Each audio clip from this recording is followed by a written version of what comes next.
और अब वक्त है हमारे चुनाव स्पेशल शो 2024 का। अंक गणित का और आज का नंबर है 88। ये नंबर दूसरे चरण की लोकसभा सीटों का है जहां आज वोट डाले गए। अब तक के अनुमान के मुताबिक दूसरे चरण की 88 सीटों पर 61% मतदान हुआ, जो 2019 में इन सीटों पर हुए मतदान के मुकाबले करीब 9% कम है। पहले चरण में भी पिछली बार के मुकाबले करीब 4% कम मतदान हुआ था। ऐसे में सवाल ये कि मतदान में गिरावट किस बात का इशारा है। फिलहाल सत्ताधारी गठबंधन एनडीए और विपक्षी गठबंधन इंडिया दोनों ही इसे अपने अपने पक्ष में बता रहे हैं, लेकिन बड़ा सवाल तो ये भी है कि कम होता मतदान आएगा तो मोदी ही वाले नैरेटिव का नतीजा है या फिर मौजूदा सरकार से जनता की निराशा का सबूत। आइए इसका पूरा अंक गणित आपको दिखाते हैं।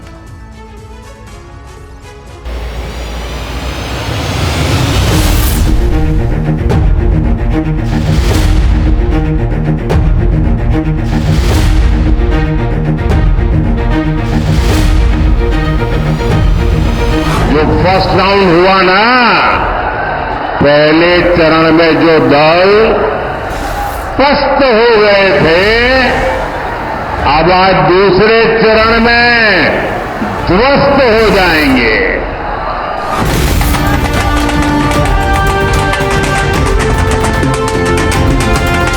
घबराए हुए हैं, 24 घंटा आपका ध्यान इधर उधर करते रहते हैं। कभी पाकिस्तान की बात होगी, कभी चाइना की बात होगी, कभी थाली बजवाएंगे।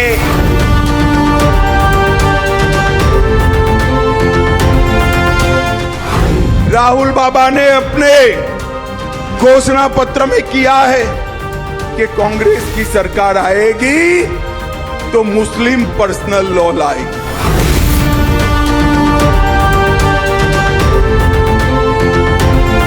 बताने को कुछ नहीं है। उनके भाषणों में रुझान दिखाई दे रहा है कि वो हार रहे हैं और हारने वाला क्या ना करे।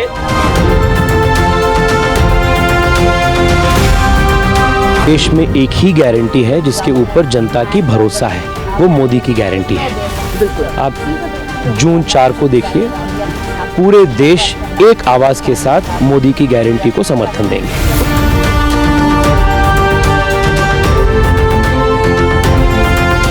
और पहले 2 चरण के बाद आप देखेंगे बीजेपी दक्षिण में 7 और उत्तर भारत और मध्य भारत में 8।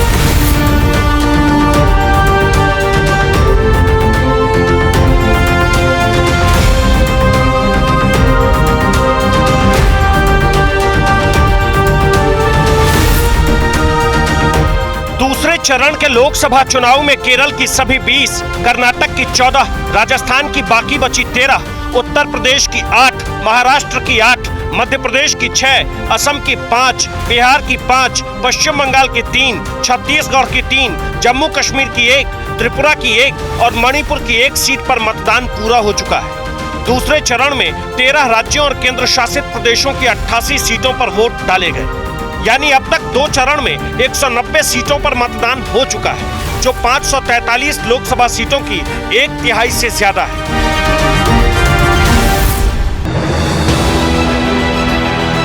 इन सीटों के नतीजे ईवीएम में सील हो चुके हैं, जो अब बाकी बचे 5 चरणों के चुनाव पूरे होने के बाद गिनती वाले दिन 4 जून को ही खुलेंगे।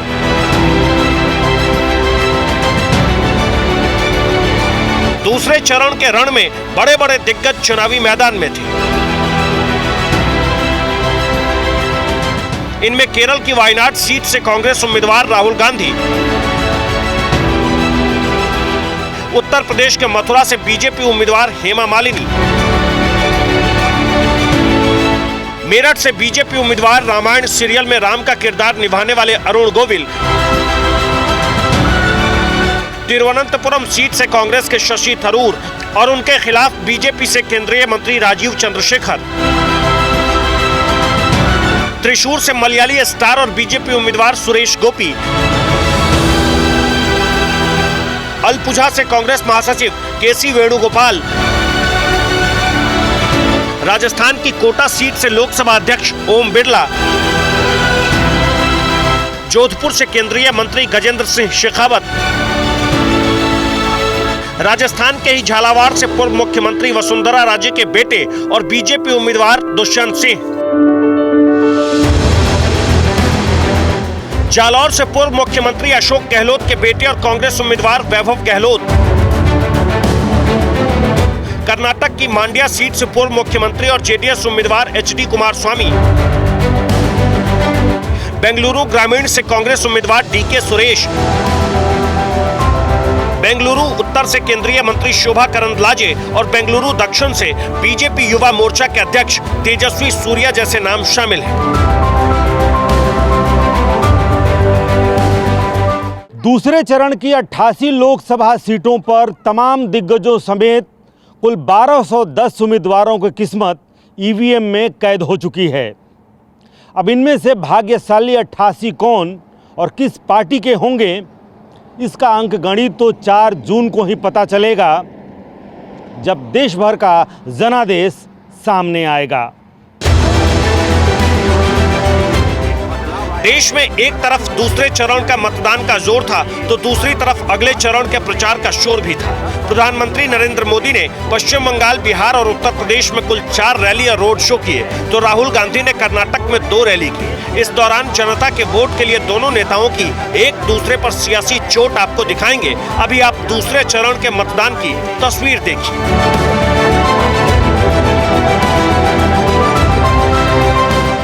लोकतंत्र के सबसे बड़े पर्व में नेता से लेकर अभिनेता तक ने बढ़ चढ़कर हिस्सा लिया। पूर्व मुख्यमंत्री एचडी देवेगौड़ा ने कर्नाटक के हासन तो राजस्थान के पूर्व मुख्यमंत्री वसुंधरा राजे ने झालावाड़, कर्नाटक के मौजूदा मुख्यमंत्री सिद्धारमैया ने चामराजनगर, जबकि केरल के मुख्यमंत्री पी विजयन ने कन्नूर में वोट डाले। जानी मानी अभिनेत्री और बीजेपी सांसद हेमा मालिनी ने मथुरा, मलयाली स्टार और बीजेपी उम्मीदवार सुरेश गोपी ने केरल के त्रिशूर, अभिनेत्री नेहा शर्मा ने बिहार के भागलपुर और अभिनेता आशुतोष राणा ने मध्य प्रदेश के नरसिंहपुर में अपने मताधिकार का इस्तेमाल किया।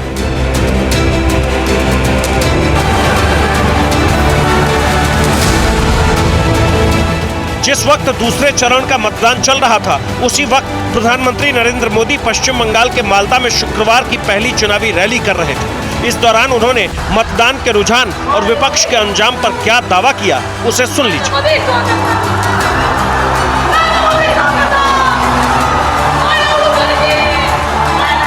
वोट डालना ये लोकतंत्र को मजबूती देने का काम है और इसलिए हम सभी देशवासियों ने देश के लिए वोट जरूर करना चाहिए। पहले चरण में टीएमसी, कांग्रेस जैसे जो दल जो फर्स्ट राउंड हुआ ना, पहले चरण में जो दल पस्त हो गए थे, अब आज दूसरे चरण में ध्वस्त हो जाएंगे। प्रधानमंत्री ने जिस दूसरे चरण में विपक्ष के ध्वस्त हो जाने का दावा किया, उसकी 88 सीटों का पुराना अंकगणित भी देखना जरूरी है। 2019 के लोकसभा चुनाव में इन 88 सीटों में बीजेपी को अकेले 50 सीटें मिली थी, जबकि उसकी सहयोगियों को 9 सीटें मिली थी। वहीं कांग्रेस को 18 सीटें मिली तो उसकी सहयोगियों को 4 सीटें मिली थी। बाकी 7 सीटें अन्य के खाते में गई। इन 88 सीटों पर मतदान का क्या रुझान रहा, कितने मतदाता अपने घरों से निकलकर पोलिंग बूथ तक पहुंचे, 2024 और 2019 के वोट प्रतिशत का अंकगणित क्या है, आपको ये भी दिखाएंगे। लेकिन अभी आप प्रधानमंत्री पर कर्नाटक के बीजापुर की रैली में राहुल गांधी का पलटवार देखिए।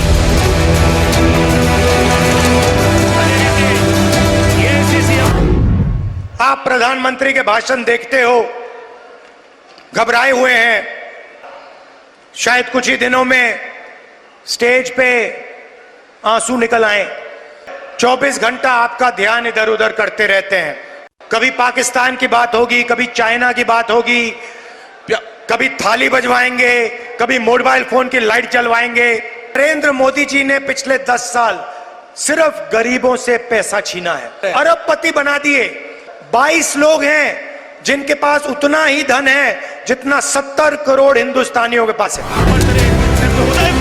राहुल गांधी ने बीजापुर के बाद कर्नाटक के बेल्लारी में भी चुनावी रैली की।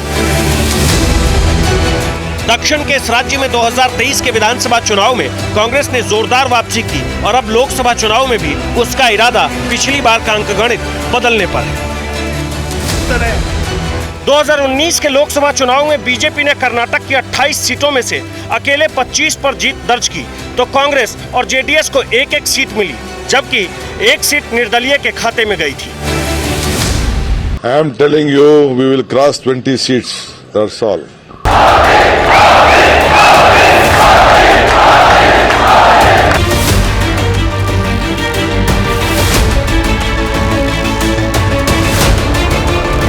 कांग्रेस कर्नाटक में कम से कम 20 सीट जीतने के दावे कर रही है, तो बीजेपी और उसकी सहयोगी जेडीएस का दावा 100% स्ट्राइक रेट यानी सूबे की सारी 28 सीटें जीतने का है।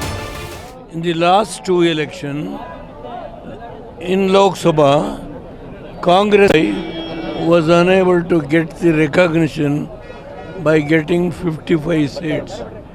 Rahul Gandhi is in Kerala. What is the position in Uttar Pradesh? Please don't unnecessarily try to make much about what Rahul Gandhi has said. Please leave it at that stage. He is a young man. He says Devegowda is the B team of BJP. प्रधानमंत्री ने NDA के लिए इस बार 400 पार का लक्ष्य तय किया। इसे हासिल करने के लिए उन्होंने खुद दिन रात एक कर दिया। इसके लिए वो ज्यादा से ज्यादा मतदान की अपील भी कर रहे हैं, लेकिन आलम यह कि मत प्रतिशत बढ़ने के बजाय और घट ही रहा है। दूसरे चरण की जिन 88 सीटों पर वोट डाले गए, उन पर अब तक के अनुमान के अनुसार करीब 61% मतदान हुआ है, जबकि पिछली बार इन सीटों पर मतदान का अंकगणित 70% था। वहीं पहले चरण के जिन 102 सीटों पर वोट डाले गए, उन पर करीब 66% मतदान हुआ, जबकि पिछली बार इन सीटों पर मतदान का अंकगणित करीब 70% था। 2024 में पहले चरण के चुनाव में 2019 के मुकाबले करीब 4% मतदान कम हुआ। अब इसे लेकर बीजेपी और कांग्रेस दोनों ही अपने अपने दावे कर रही है। बीजेपी का दावा है कि वोट भले ही कम हुआ, लेकिन आएंगे तो मोदी ही, और वो भी 2019 के मुकाबले ज्यादा सीटों के साथ। 370 से ज्यादा सीट आनी चाहिए, नहीं आनी चाहिए। नरेंद्र मोदी संपत्ति सर्वे, विरासत टैक्स और मुस्लिम आरक्षण के नैरेटिव के जरिए कांग्रेस और विपक्षी गठबंधन पर इस कदर हमलावर हैं कि बाकी मुद्दे पीछे ही छूटते जा रहे हैं। कांग्रेस ने जिस तरह अपनी वोट बैंक पॉलिटिक्स के लिए देश के हिंदुओं के साथ भेदभाव किया, पक्षपात किया, आज कांग्रेस की कलई खुल गई है। साथियों, इस बार भी जो मुस्लिम लीगी घोषणा पत्र कांग्रेस ने जारी किया है, और मैंने पहले दिन कहा था, ये कांग्रेस का मैनिफेस्टो पर मुस्लिम लीग की छाप है, और उसका भी सार यही, सत्ता के लिए छटपटा रहे लोग संविधान तक बदलने की हद तक जा सकते हैं।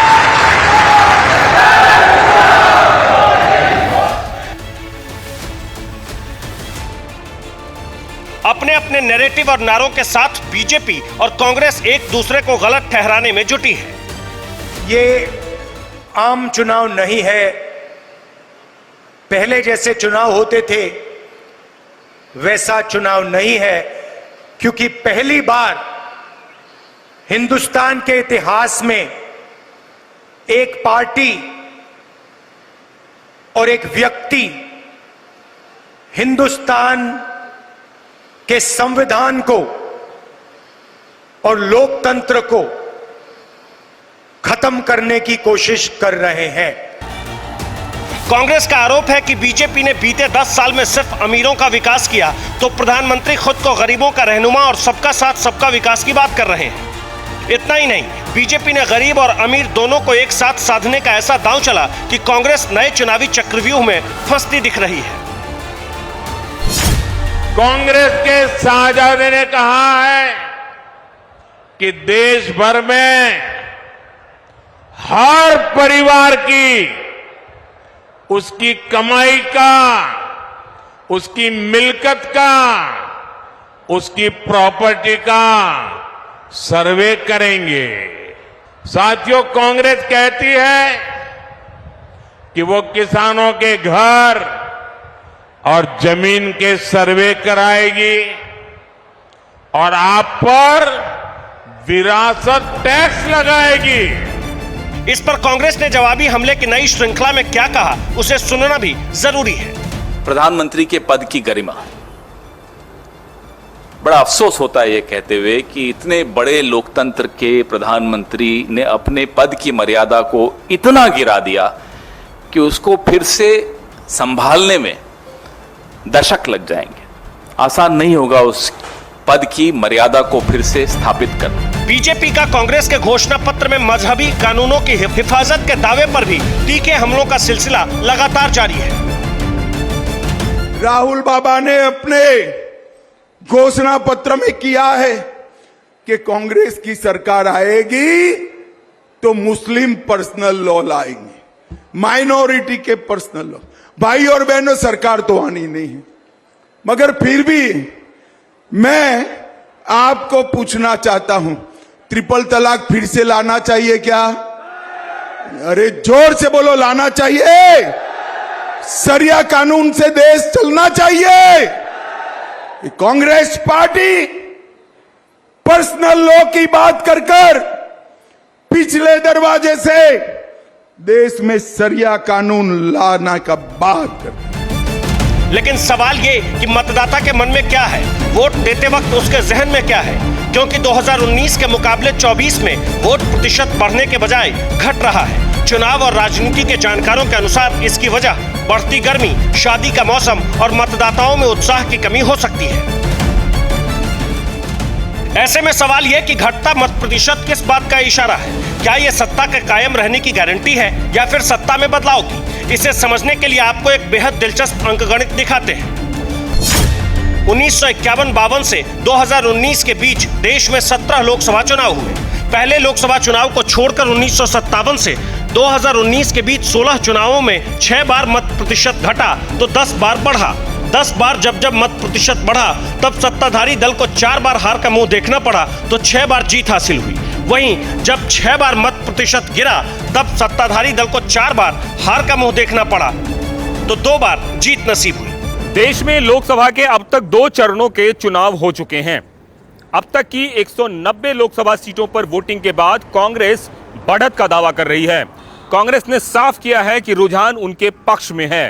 कांग्रेस का तो यहां तक दावा है कि भारतीय जनता पार्टी दक्षिण में साफ, उत्तर और मध्य भारत में हाफ होने वाली है और इस तरीके से भारतीय जनता पार्टी देश की सत्ता से बाहर जाने वाली है।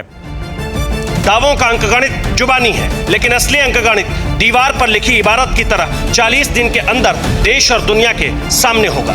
Bureau report, TV9 Bharatvarsh.